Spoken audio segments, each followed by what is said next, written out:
नमस्ते जी, कैसे हैं आप सभी लोग। आज हम लोग करने वाले हैं संस्कृत का सब्जेक्टिव क्वेश्चन, जिसका चैप्टर का नाम है मंगलम। क्या नाम है? मंगलम। तो आप लोग जुड़ जाइए, अपने दोस्तों में शेयर कर दीजिए इस क्लास को। चलिए शुरू करते हैं इस क्लास को। और अगर इस चैनल पे नए हैं, इस वीडियो में नए हैं, तो चैनल को सब्सक्राइब कर लीजिए और बेल आइकन को ऑल पर सिलेक्ट कर लीजिए। जब भी लाइव क्लास होगा तो आप लोगों के पास नोटिफिकेशन जरूर चला जाएगा। चलिए शुरू करते हैं इस क्लास को।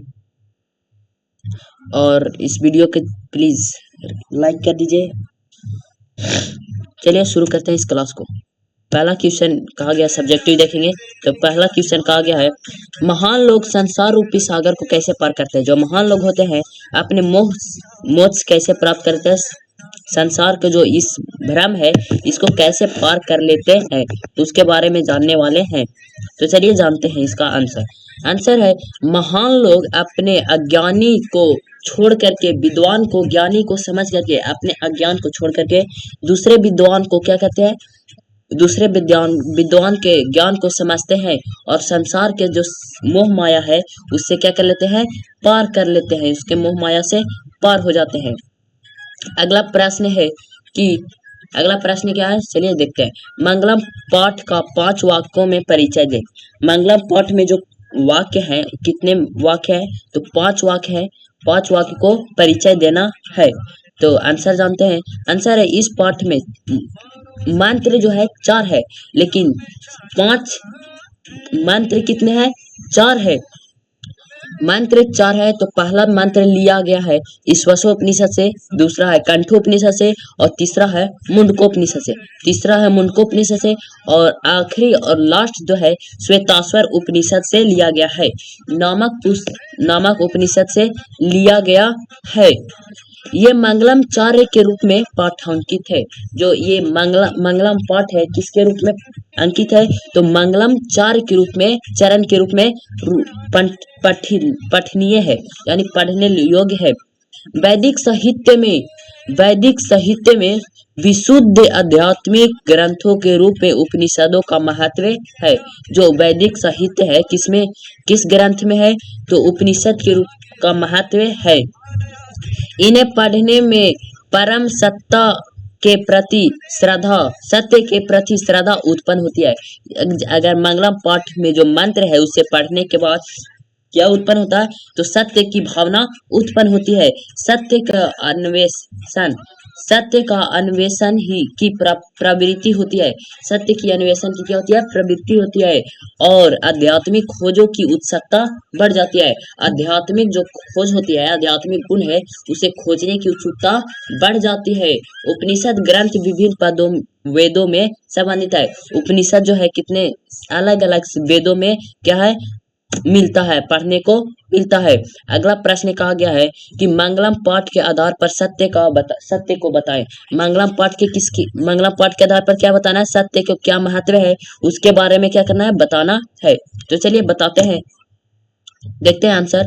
सत्य की महत्ता यानी सत्य का महत्व वर्णन करते हुए महर्षि वेद व्यास कहते हैं, जो मंगलम पाठ के लेखक है, मंगलम पाठ के जो कवि, उपनिषद के जो लेखक है कौन है, उपनिषद के लेखक कौन है जी, तो उपनिषद के लेखक है वेद व्यास। कौन है, वेद व्यास जी हैं।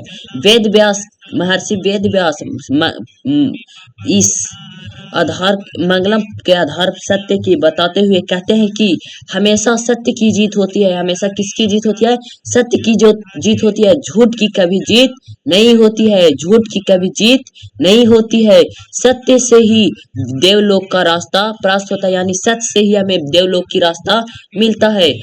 मोक्ष प्राप्त करने के लिए ऋषि लोग सत्य को प्राप्त कर देवलोक चले जाते हैं, यानी हमें स्वर्ग पाने के लिए क्या करना होगा, देवलोक जाना होगा। सत्य की प्राप्ति करने के लिए ऋषि जो लोग हैं मोक्ष प्राप्त करने के लिए क्या करते हैं, देवलोक, सत्य को प्राप्त करके देवलोक पहुंच जाते हैं, क्योंकि देवलोक सत्य का खजाना है। देवलोक जो है किसका खजाना है, तो सत्य का खजाना है।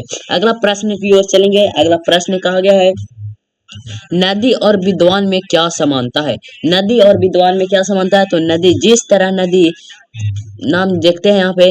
जिस प्रकार प्रवाह बहती हुई नदियां समुद्र में मिल उसका आकार ग्रहण कर लेता है, उसी प्रकार विद्वान लोग ईश्वर के दिव्य प्रकाश से मिलकर उनके योनि में समा जाता है। कह रहा है कि जिस प्रकार जो बहती हुई नदियां है समुद्र में मिल जाता है, उसी प्रकार विद्वान लोग अपने मोह माया छोड़ करके देवलोक में समा जाते हैं, विद्वान लोग समा जाते हैं। अगला प्रश्न कहा गया है, आत्मा का स्वरूप क्या है, वह कहाँ रहती है, आत्मा क्या है और वह कहाँ रहती है उसके बारे में जानेंगे अच्छा से। कहा गया कि आत्मा का स्वरूप अणु से सूक्ष्म और महान से भी महान है। जो आत्मा है सूक्ष्म छोटा से छोटा और महान से महान है। आत्मा प्राण के हृदय रूपी गुफा में रहता है।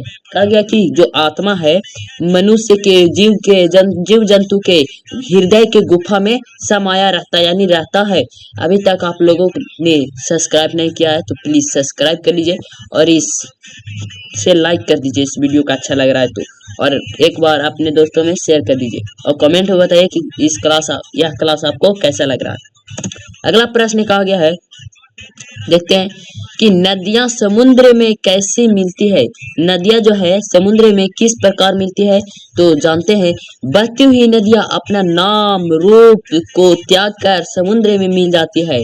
कह रहा है कि जो समुद्र में नदियां जो है अपने नाम रूप को छोड़ करके किस में मिल जाती है, समुद्र में मिल जाती है। उसी प्रकार विद्वान अपने नाम और रूप को त्याग कर दिव्य पुरुष यानी विद्वान लोग जो है किस में मिल जाते हैं तो देवता में मिल जाते हैं।